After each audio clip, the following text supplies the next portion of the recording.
Et bonjour à toutes et à tous. Donc aujourd'hui, je vais vous parler du pouvoir qu'a Satan sur Terre par rapport à celui de Dieu. C'est une question qui revient souvent.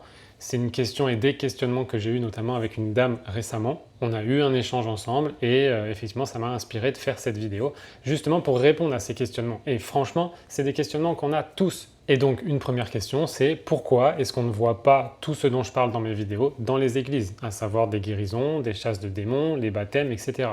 La deuxième question, c'est pourquoi est-ce que Satan, on peut le voir, il offre autant de capacités et de pouvoir à ses sbires, on va dire, et on dirait que Dieu, à côté, il peut rien faire.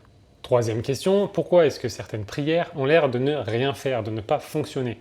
Et quatrième question, comment on fait pour vivre le chemin en Christ dans cette vie, dans ce monde, sur cette terre, parce que ça a l'air vraiment dur. Et sincèrement, je comprends tout à fait ces frustrations, et je pense qu'on en vit tous, toutes, tout au long de notre vie en Christ. On a tous ces questionnements, et surtout quand on a l'impression qu'il ne se passe rien. Et c'est pas parce que vous voyez des vidéos de gens sur YouTube où tout a l'air bien, et qui ont l'air d'avoir cette communion, cette communication avec le Seigneur, que ce soit Dieu, Jésus, la représentation qu'on s'en fait, qui ont une telle communication, et puis nous on est là à les regarder, et puis il se passe rien, on n'a rien, ils nous parlent pas. Mais il faut pas oublier, n'oubliez pas ça justement, que YouTube ou les vidéos ou les réseaux sociaux amènent un idéal. C'est toujours un idéal. C'est rare quand les gens parlent de leurs vraies difficultés. Mais la réalité, c'est pas comme ça, c'est pas comme sur les vidéos. On a tous des difficultés, des questionnements, des doutes, des frustrations. Et vous savez quoi? C'est normal. Ça fait partie de la vie sur Terre, ça fait partie de la vie ici. Alors, sans plus tarder, donc première question, pourquoi on ne voit rien dans la plupart des églises, de ce que je raconte dans mes vidéos, donc les églises évangéliques, catholiques, protestantes, etc. Pourquoi on ne voit pas tous les miracles dont je parle en vidéo? Eh bien, tout simplement parce qu'ils sont à côté de la plaque et que ces religions et leur hiérarchie, en fait, sont sous le joug de Satan, qui, lui, ne veut pas que ce soit vu dans les églises. Et j'ai pas peur de le dire, parce que je l'ai constaté, de moi-même. C'est juste un fait, et je dis pas ça pour critiquer ou diviser, bien au contraire. Pour que tout le monde puisse retrouver la vérité, justement. Et sans généraliser d'ailleurs, il y a des églises qui font ça très bien. Il y a une église qui s'appelle Saint-Nicolas-des-Champs sur Paris. Je vous mets un lien ici, justement sur sa chaîne YouTube, où vous allez voir qu'ils font des prêches qui sont super, ils font des guérisons, ils appellent le Christ, etc. Bref, ils font vivre l'église, ce qu'on voit quasiment jamais dans la plupart des églises. Mais il y en a qui le font. Donc c'est pas une généralité.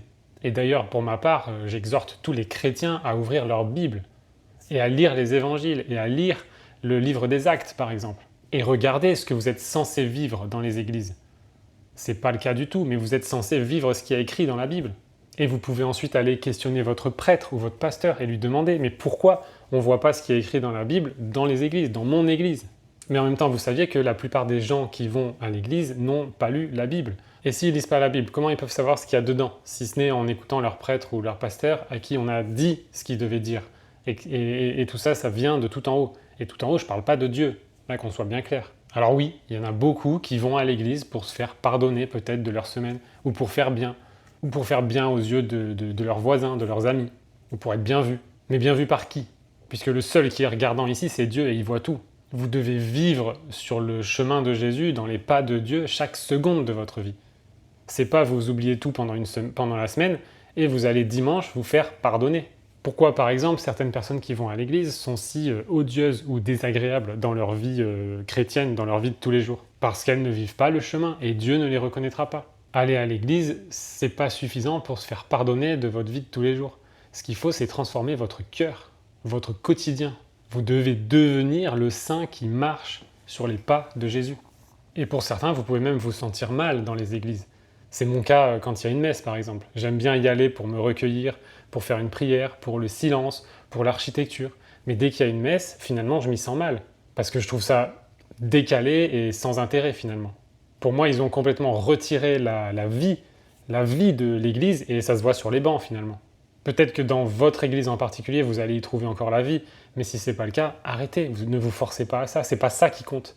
C'est pas que vous alliez à l'église qui compte pour Dieu, c'est que vous viviez son chemin et ses pas dans votre quotidien, que vous transformiez votre cœur. Donc surtout, ne culpabilisez pas si vous vous sentez mal à l'église, à la messe, et que vous voulez arrêter, ne culpabilisez pas, c'est pas ça qui compte. Vous serez bien mieux à être tout seul à prier chez vous, ou même à vivre quelque chose avec un seul vrai chrétien, que de vous sentir mal à l'église. Et aussi par rapport à ça, ne jugez pas l'entièreté de la chrétienté en regardant ces gens-là en particulier, ceux qui font n'importe quoi la semaine et qui vont juste à l'église pour finalement se faire pardonner.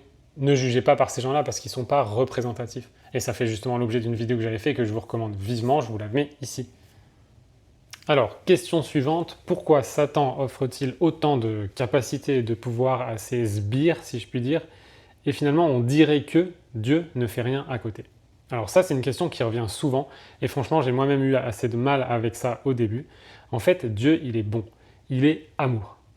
Et dans l'amour, on ne force pas. Si on force, c'est plus de l'amour. Donc Dieu laisse le libre arbitre aux gens, et il laisse les gens décider, il leur laisse le choix. Cela dit, il intervient si on lui demande par la prière. Et, ce « et » est vraiment important et il est souvent oublié, si ça fait sa volonté. Et ça change tout.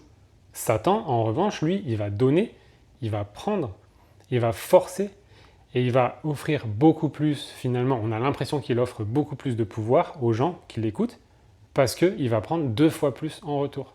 Et il impose ses pensées, son pouvoir, ses maléfices, là où Dieu n'impose pas ses bienfaits. C'est ça qui fait la différence. Et il y a aussi une énorme différence entre informer et forcer. Par exemple, dans une vidéo que j'ai faite où je me demandais finalement si j'étais pas intolérant à dire qu'il n'y a qu'un seul chemin, je vous la remets ici, allez la voir, vous verrez. Et là, j'explique qu'il y a une différence déjà entre informer et forcer, et qu'en fait, je ne suis pas intolérant, j'informe. Et après, libre aux gens de faire le choix qu'ils veulent, mais avec une information et des données éclairées, pour faire un choix éclairé justement.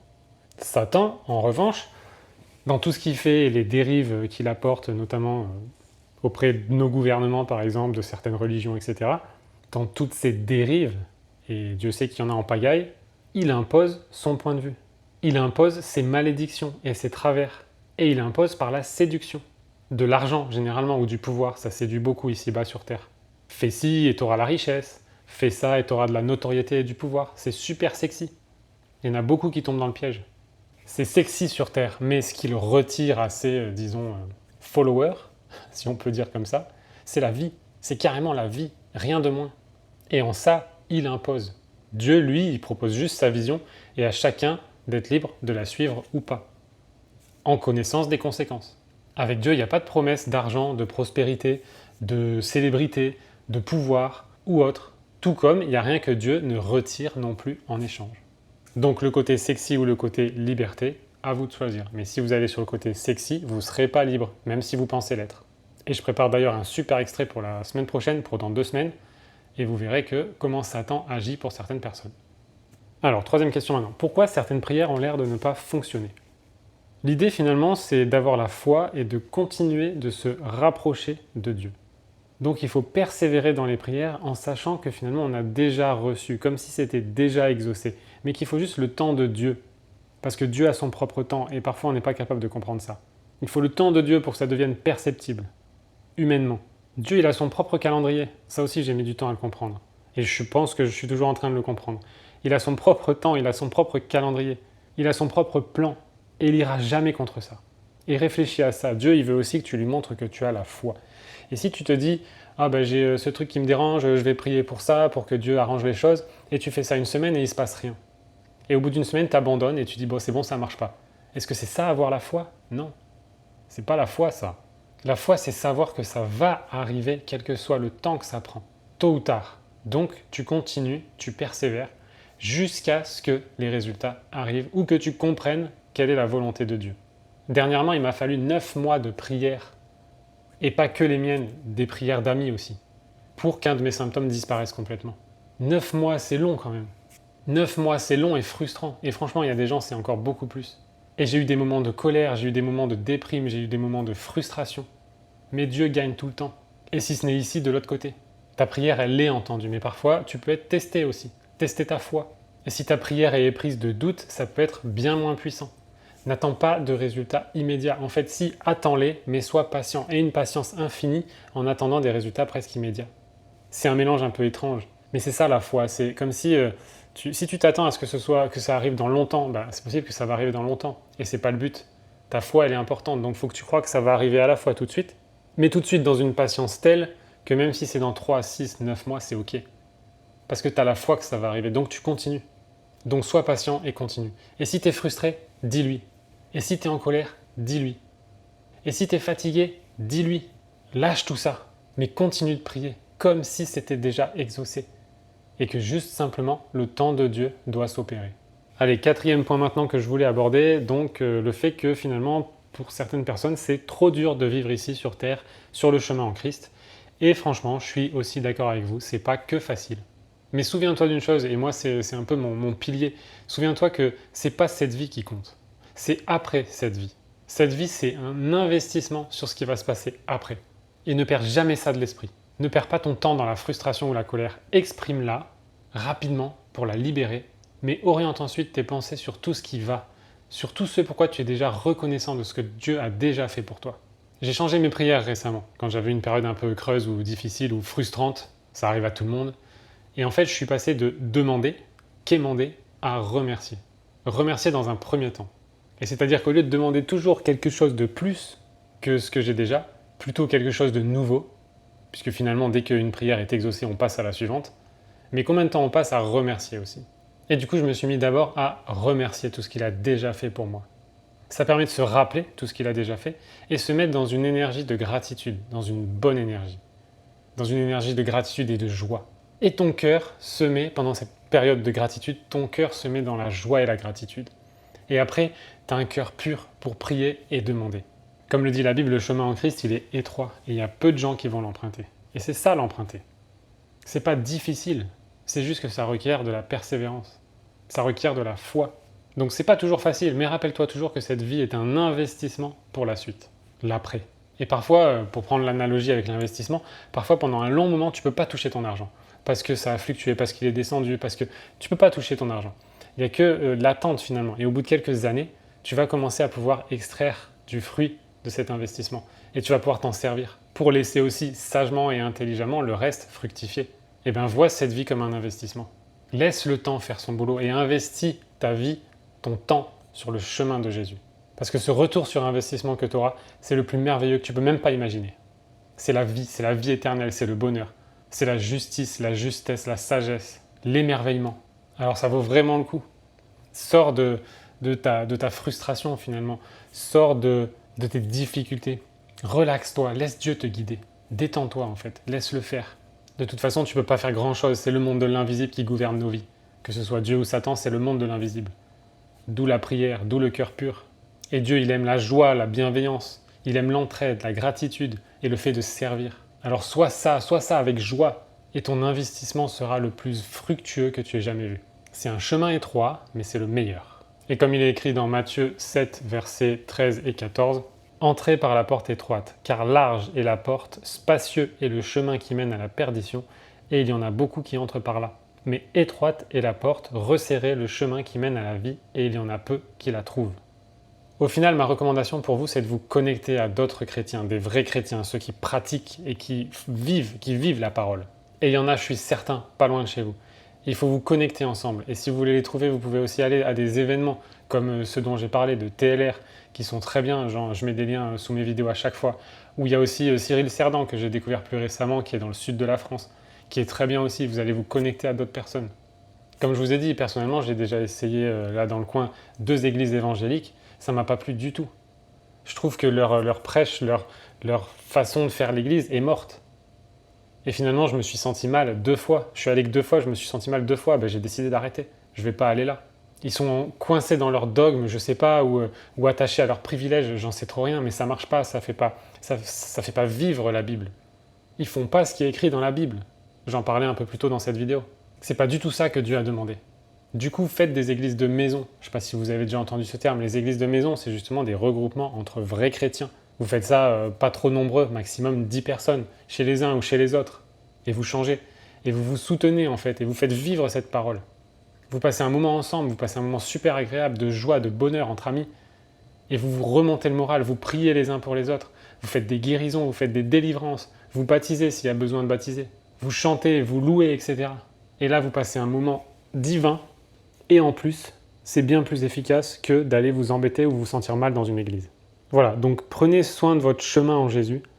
Prenez soin de ce que vous faites pour vous sentir bien. Et c'est certain qu'il y a des chrétiens, des vrais chrétiens, qui pratiquent comme ça, qui ont envie de pratiquer une Bible vivante C'est certain qu'il y en a près de chez vous, donc trouvez-les.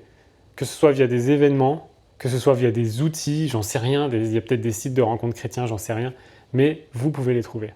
Et vous verrez la différence. Allez, en conclusion, je vais vous lire le début de Éphésiens 2 que j'ai trouvé très approprié par rapport à la vidéo de ce jour. Donc je vous lis ça et moi je vous dis à la prochaine. Donc, Éphésiens 2, Dieu donne la vie avec le Christ. Autrefois, vous étiez morts à cause de vos fautes, à cause de vos péchés. Vous viviez dans le péché en suivant les forces de ce monde. Vous obéissiez au chef des puissances mauvaises qui règnent entre ciel et terre. Ce chef, c'est l'esprit du mal, qui agit maintenant chez ceux qui désobéissent à Dieu. Autrefois, nous aussi, nous faisions tous partie de ces gens-là quand nous vivions selon nos désirs mauvais. Nous obéissions à ces désirs et à nos pensées mauvaises. À cause de notre nature, nous méritions la colère de Dieu comme les autres. Mais Dieu est riche en pitié et il nous aime d'un grand amour. C'est pourquoi, à nous qui étions morts à cause de nos fautes, il nous a donné la vie avec le Christ. Oui, vous êtes sauvés grâce à la bonté de Dieu. Avec le Christ Jésus, il nous a réveillés de la mort et avec lui encore, il nous a fait s'asseoir dans les cieux. Ainsi, en montrant sa bonté pour nous dans le Christ Jésus, Dieu a voulu prouver pour toujours la richesse extraordinaire de ses bienfaits.